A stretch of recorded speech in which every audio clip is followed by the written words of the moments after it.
And we're back. Today we're going over some of my favourite mods to make vampirism within Skyrim slightly more interesting. We're going to delve straight in with what I believe to be a seriously underappreciated mod. We have vampire clans and bloodlines.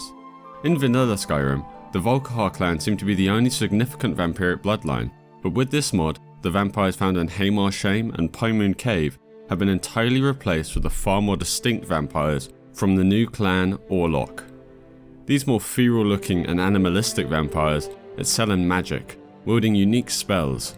They can drain vitality with their unique vampiric bolt and sanguate, fade to near invisibility using their shroud spell, and can summon bats for protection and health absorption.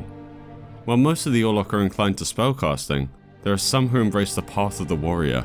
These tough-skinned vampires can withstand damage even without armour, utilising their sharp claws and their unique potent spell, which boosts their defensive resilience and offensive strength for powerful melee strikes.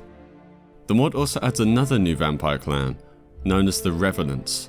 These vampires possess a distinctive appearance, characterised by their striking purple eyes and extremely pale complexion. The Revenants can be found within Shriekwind Bastion and Broken Fan Cave, and are masters of necromancy. When engaged in combat, they can call upon lost souls to aid them in battle.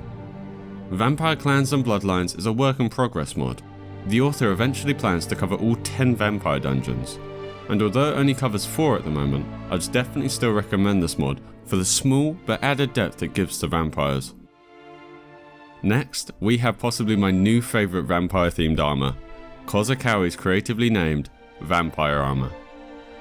The armour comes in 3 different colour schemes: grey, black and blood red. The mod comes with 2 versions, the Replacer and Standalone version.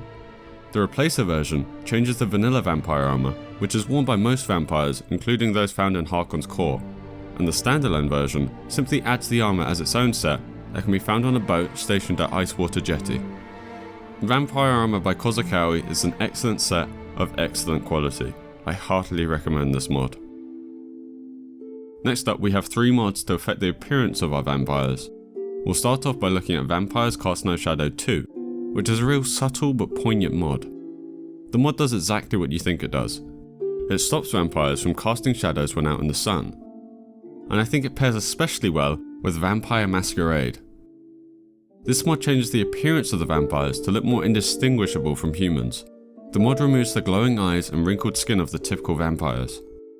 Now I know this mod certainly isn't for everyone, as many people understandably enjoy the look of the vanilla vampires. However, I endorse this mod because I always found it strange how no one else can notice the glowing eyes of Sibyl Stentor or Hurt and Hearn. I think it works especially well with Vampires Cast No Shadows, as there's still a subtle cue that the person you're speaking to might be undead. For the third mod, we have Vampires Have Claws, which adds claws to vampire NPCs through the spell item perk distributor. The claws are purely cosmetic but even come in different colours, being black, white, a dirty sort of look, and bloodstained. I think the claws look very cool and fit the vampires especially well with our next mod, Feral, which utilises unused animations left by Bethesda in the game files to change the unarmed combat animations of the beast racers and vampires to be more of a scratch rather than a punch. I love how these animations have a more beastly and feral feel to them, which perfectly fits a pugilistic vampire, especially with our new claws. Next, we have an unbelievably niche mod. Dusty Vampire Dust is an animated mesh and texture replacer for the ingredient Vampire Dust, which can be looted from all vampires.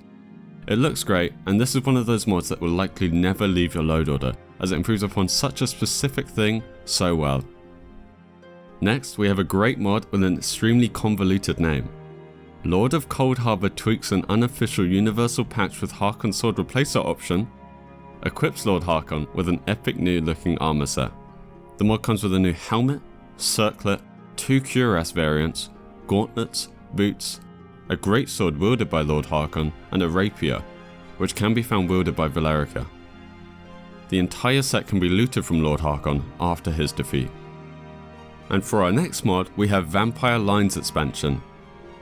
This mod gives vampires more ambient dialogue by splicing dialogue together to make entirely new lines.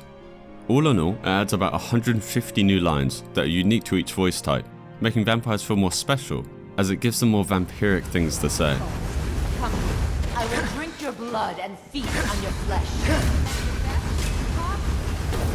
Shadows take you. There's also an optional file to download that restores orcish vampires that were for some reason excluded from the level list by Bethesda, even though they recorded vampire lines for orcs.